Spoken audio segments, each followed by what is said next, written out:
Sometimes when I'm walking around campus, I see someone and I wonder how their day is going. Now, if I were to ask, I think that most of the time I would get a, "Oh, good so far," pretty easy going. When most of the time I wonder if that person was telling the honest truth, if their answer would go a little more like this.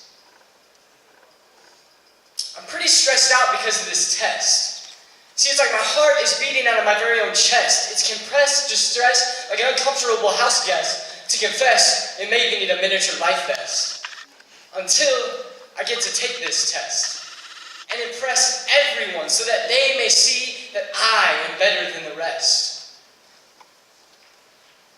Or maybe it would go more like this. "Oh, if you do insist, I'm pretty pissed off at my boyfriend for who he kissed. See, I wish he would realize that I am a gift, but now I'm sitting here with both of my fists clenched, thinking to myself, without him, I don't know why I should exist." And maybe both of those are wrong, and so I wonder if it would go like this. "I'm basically at my worst. See, I spent 4 years training for this race, and I didn't even get first. It feels like my heart has burst, like it's been reversed, submersed, dispersed, as I fell head first into this pit of failure that has me feeling like a giant yellow sponge with an unquenchable thirst."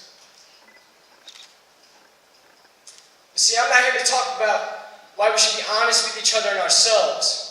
No, I'm here to ask why we let trivial things in life affect us like we're the 150-pound sirloin and these problems are the steak knife. A steak knife that cuts us up and makes us believe that our self-worth is determined by what's cutting us up, rather than who created the meat. It's like our identity isn't in or about who made me. It's about how I played and who I dated, whether or not I got a C. This identity crisis disallows us to be the joyful, loving, wonderful creations God meant us to be. Instead, it instills anger, depression, and sometimes jealousy, recklessly running around like Marlin looking for Nemo, anemone? And so if we are Marlin, then what's the Nemo we're chasing after? Is it success, money, or maybe even laughter? Just chasing a bunch of Caspers that leave us scattered and shattered like a piñata. Sometimes I wonder if God thinks we look like a bunch of little kids chasing what we think is the best candy of all, but in fact, turns out to be just an empty candy wrapper. And I'm not trying to sound like a pastor. In fact, most of the time, I'm one of those kids chasing the empty candy wrapper. Instead, here tonight, I'm trying to encourage myself and encourage you. That if our lives were about finding Jesus, nothing else we would pursue. If we only knew the joy, love, and happiness that would ensue if we just chased Jesus in this life.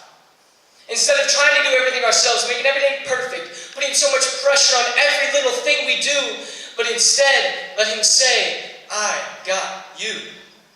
See, I had you from the very beginning when everything was anew. My love and my grace has been raining on you like one of those strawberries just sitting under an endless fountain of chocolate fondue.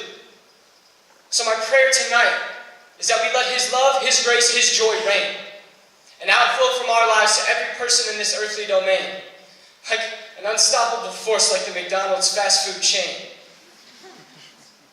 May we stop finding our identity in what we do or what we say, but let us find our identity in who can take us all the way.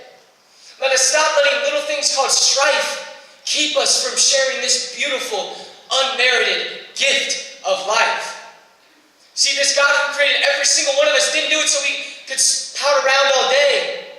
And he definitely didn't send his son to die on a cross so that we could find our identity and how much we got paid.